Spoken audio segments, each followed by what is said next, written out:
I ran for some of the most prestigious student government positions in the Midwest and won with no experience, no campaign, no assistance, and no budget. This is one of the most wackiest, zaniest experiments I've ever pulled. Be sure to subscribe for more content.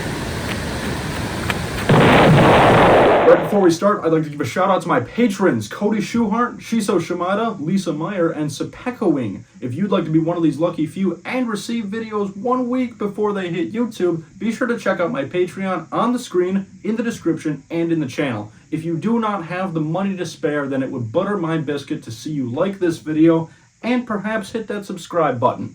Thank you very much. Enjoy. All institutions are operated by an executive board. Your church, your gym, your business, your schools, and even your cities are run by a set of suits that are either elected or assigned to provide for the party they represent, and that can be represented in the growth of finances, membership, resources, or even presence. These may be given to you in transparency as the goals they want to achieve by the end of their time in office, or they may be confidential milestones established through an accurate prediction given to them by the council they choose. My name is Jacob Royster, and I'm the former president of the Wisconsin Student Government, which represents just under 300,000 post-secondary students in the state.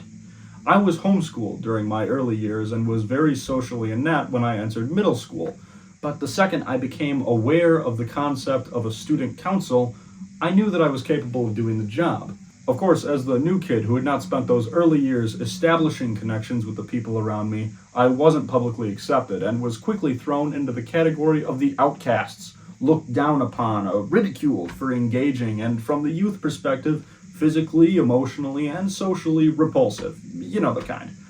I had an uphill climb ahead of me.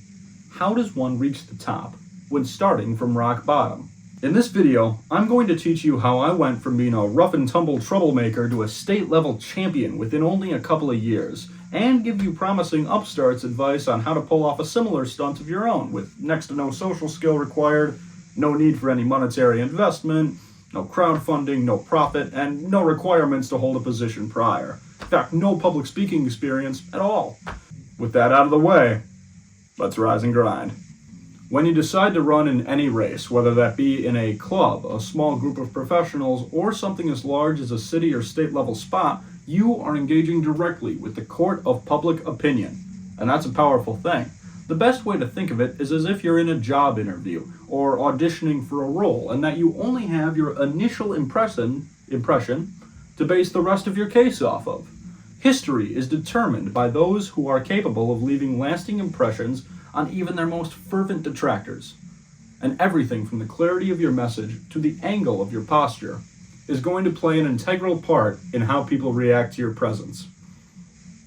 Let me answer your biggest question first. How do we determine who someone will vote for?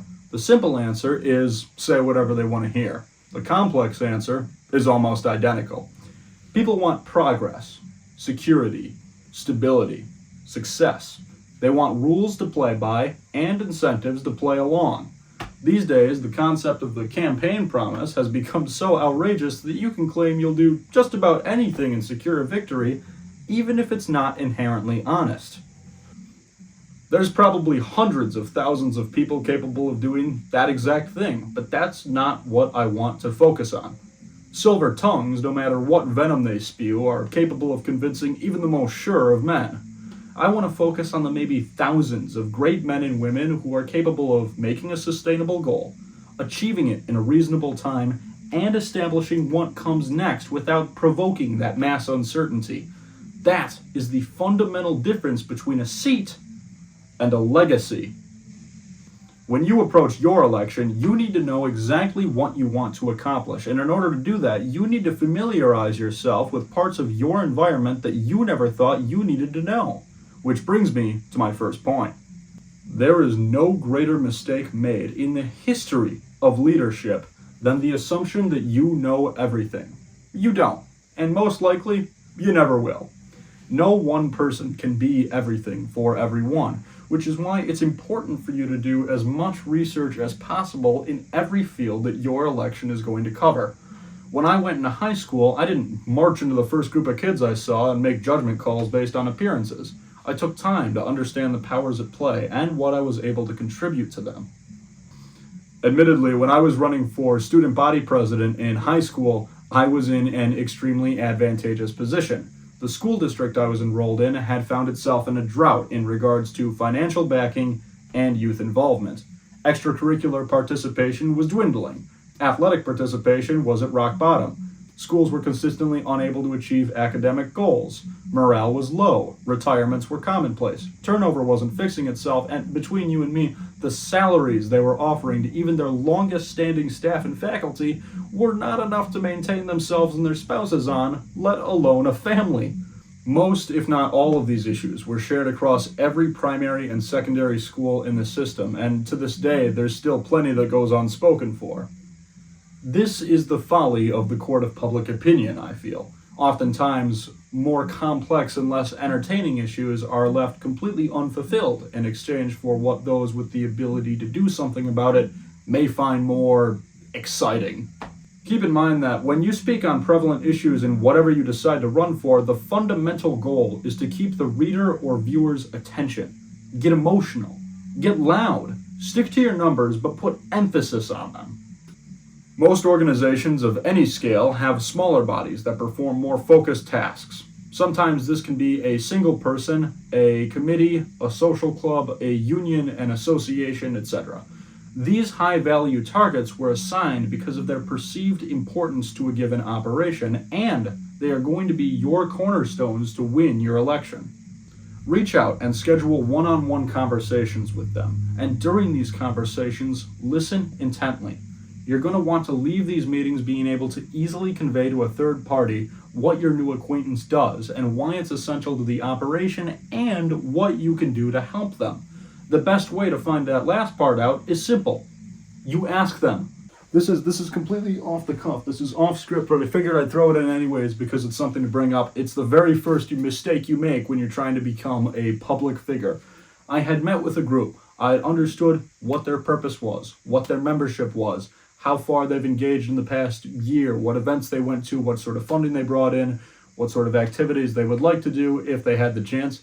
And by the time I got out of there, I never actually opened up the conversation of how I was supposed to help them specifically, or at least how they would have wanted me to help.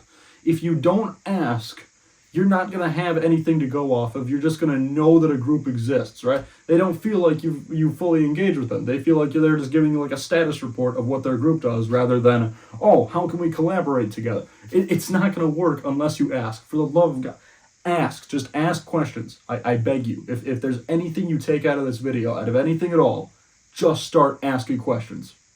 From high school to college, I had attended as many clubs and meetings as I could and put together a mental map based on the participation, utilization of resources, and competence of their executive boards of who were the major players in the campus's pseudo-political ecosystem, then served to translate those complex issues into something an uninformed person could easily consume.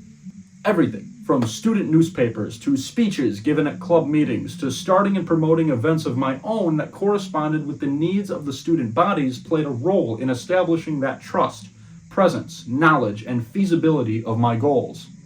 Once that was done, I checked in with those clubs, those advisors, those staff members, those students who showed even a mote of interest and picked their brains on what was and wasn't effective.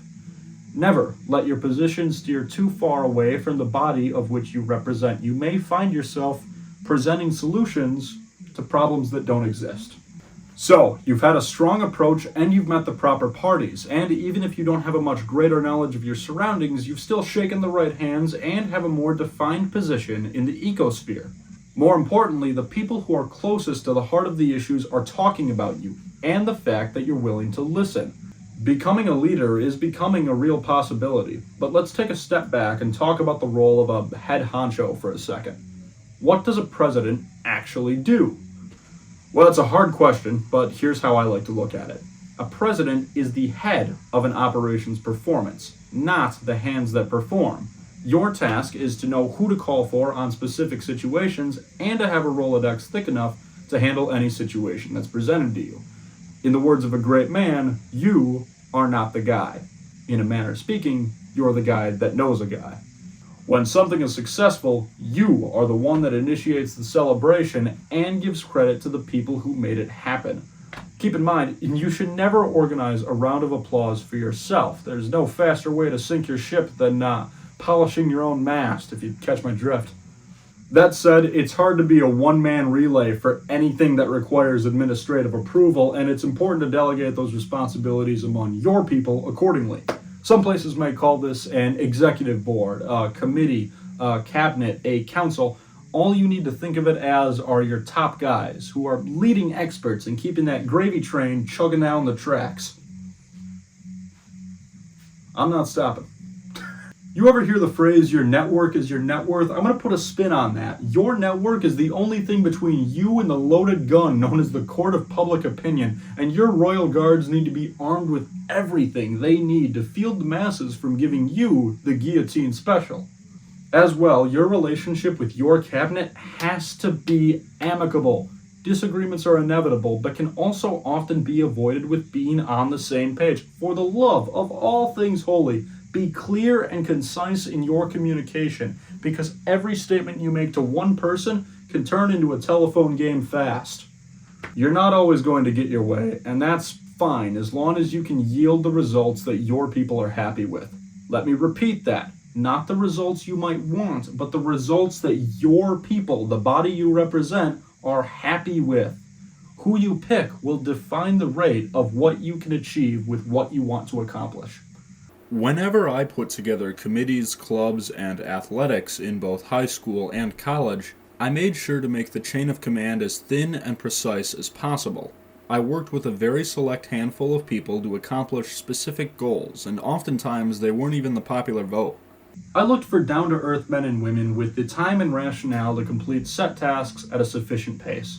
I would often assist, but I would never take over, even when I very well could have, which gave my cabinet members a sense of purpose and the motivation to persevere. If your foundation is strong and your network is steady, it should be smooth sailing for the rest of the electoral process. Once the election itself is come and gone and the cards are face up on the table, it's important to know how to win and how to lose. In the event that you do lose your election, it's not the end. Oftentimes, being more involved and knowledgeable than those at the top can help make you the go-to guy or gal, and the pieces will settle into fit. You might find yourself in a position you didn't know you wanted. However, more likely than not, you have a winning hand. Congratulations! There's a lot of new responsibilities soon to land on your lap, and a lot of dreams that your new constituents want to see realized. When you make promises, you are expected to fulfill them. Now that you're a leader, your job is to surpass them. The level of effort you are expected to put into everything you do has reached critical mass, and in between all those fires you're putting out on the way, you need to set and achieve reasonable expectations with the resources you have on hand. Do not make guarantees with information you don't have. You can do that with any gas station, lottery ticket, or slot machine in the world, and spoiler alert, the odds are stacked against you.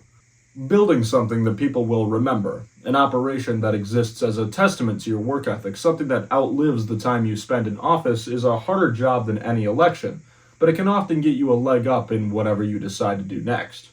Your legacy is your present. Do not waste it. Alright, I threw a lot of advice at you in a short amount of time, and this video is getting kinda long, so let's backtrack and get into specific examples of how I handled my first office, which was a student body president position in high school. Behind the curtain, most of my work was just solving problems with people, as most of the problems I had to solve had to do with student engagement. Here was my method. If there weren't enough students showing up for a club or event, it's likely that they were either unaware or uninterested, both of which are pretty easy to solve. Amplify marketing through the use of a PA system, mass email, and physical flyers in the hallways. For those with no interest, it may be wise to lure them in with an incentive for joining, whether that be food, trinkets, or if the budget is tight, a prize befitting of one lucky person. If neither of those generate the results you're looking for, it's possible that the time and date are inconvenient, and it's worth surveying for before trying again. I had joined several clubs of various acclaim: the Student Council, the newspaper, the yearbook, DECA, forensics, mock trial, poetry. I founded a few of my own for things like small businesses, creative writing, and even a few more recreational ones like Dungeons and Dragons and esports. I employed the tactics from before, even without it necessarily being my responsibility, and it worked exceptionally well. There was no shortage of leadership opportunities, and being as starry-eyed as I was, I happily gobbled them up. I integrated myself into the culture and, after a handful of club presidencies, worked my way up to being in charge of the PA system, which offered morning announcements. You know, the ones you say the pledge, they give you essential information, it's always done by a staff member, and it's always boring. Using that influence, I quickly overhauled the system. Students would now be on the mic, clubs would now be making their own announcements, and everything from events to athletics would be broadcast in a way that was virtually unavoidable. Due to this level of involvement, I had received many opportunities to represent my school, partner with other campuses, and it even extended into job offers post-graduation. I was set. But 50 hours a week spent in a cubicle can make you realize there might be a little more to life, and soon enough I set sail for a post-secondary degree. This, by far, is my favorite part of the story. On my first day at Fox Valley Tech, I found the student life department. On day 2, I got a full list of clubs, figured out there was an issue with low headcount for most of them, found out there were no athletic options, and found out about the election for their Student Government Association, or SGA for short. On day 3, I joined their campus engagement organization and went through the paperwork to start my own gaming club with just over a dozen people that I recruited in the cafeteria about maybe 40 minutes prior, and I met with the current executive board with the Student Government Association off of that. Within 2 weeks of being a college student, I was almost unanimously elected student body president of Fox Valley Technical College, and the newly crowned Fox Valley Gaming Club had over 70 members and thousands of dollars in funding, with plans to construct their own esports training center. Within 3 weeks, I had established a mission plan, met with, and was now in charge of the finances for over 45 different organizations across 6 campus locations. Within 1 month, I was speaking at the Wisconsin Student Government, a collaboration between the 16 student governments located in all 16 technical colleges in the state. Within 3 months, we had created a new method for our clubs and organizations to recruit new members via an in-house app, producing results in populating campus grounds that haven't been set since before the pandemic. Within 6 months, we had founded an athletics program, recruiting coaches and offering funding for our teams in basketball, soccer, cross country, and volleyball, with plans to expand. By the end of my term, I was the president of the Wisconsin student government, side by side with state representatives and doing victory laps at the Capitol. And less than a month after graduation, I was back in a fucking cubicle. I was making serious money though, and the cubicle was slightly larger, and my resume is ridiculously stacked, so I can't complain. But listen, if you're gonna take anything out of this video, take this. If you want to be a leader, don't just lead the way. Pave a highway over it, and start speeding. Be as involved as possible. Go fashionably overkill. Identify the problems, effectively communicate it to the masses, and then provide a solution. Know what you're talking about, but enlist help from the people who know it even better. Keep the peace, but move faster than your opponents. Every moment you stall is a moment you fall behind, and this isn't the kind of race where you can just pause and pick it up whenever you want. This is the Grand Prix, all right? You're in the car. Here's your hands, here's the wheel, here's the pedal, here's you. Look, it's not a perfect guide, but your election isn't going to be perfect either. I know we focused a lot on schools, but the way I see it, a school is just a microcosm of society with a little bit more of a safety net. This will work for basically anything with 2 guys and a voter. You know what else might work for you? My patreon.com/Jacob Royster. I got you. You son of a bitch. Have a great night, everybody.